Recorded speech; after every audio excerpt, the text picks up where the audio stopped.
So, ito, ang pang day 6, pagbabike niya sa CCP 3 a.m. to 5 a.m. kami. Ako, wala. Nga.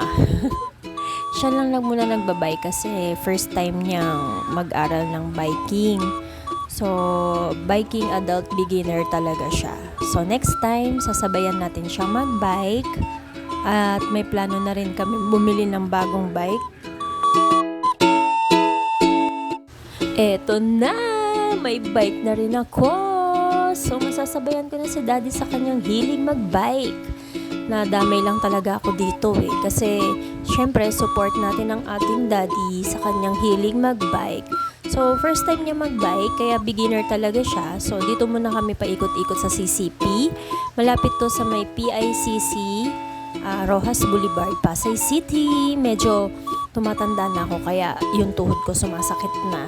Ang huling bike ko pa yata is nung high school pa. So, ayan. So, pagkatapos itong ikot na to, magpapahinga muna ako at ang aking tuhod ay sumasakit na at ako'y pagod na. So, go Daddy, support lang kita. Go, go, go!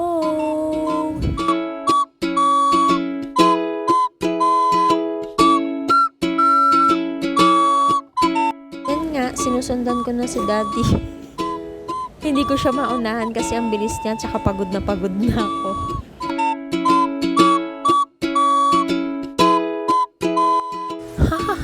Kailangan ko rin videohan ang aking sarili para lang mapatunayan kung hindi ko pa rin nakakalimutan ng aking pagbabike. Kasi huling bike ko nga is high school pa. So eto, medyo pagod na ako, hinihingal na ako, ang sakit na ng tuhod ko.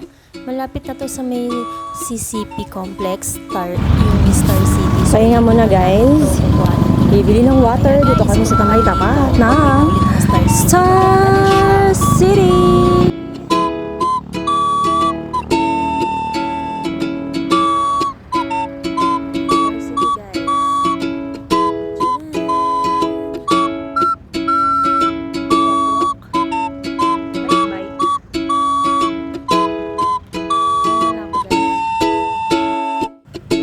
Guys, bumili muna kami ng tubig dito sa may Star City 7-Eleven kasi nakalimutan namin dalhin yung tubig. Pinunuan namin ng tubig yung tumbler pero naiwanan din namin. Buti na lang may lagayan yung bike ni Vincent. Kaya doon namin pwedeng ilagay yung mineral water.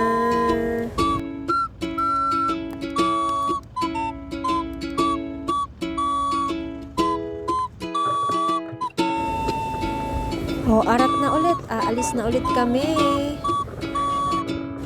Start na ulit kami mag-bike. Ito na ulit at nakapag-recharge na. So, go, go, go!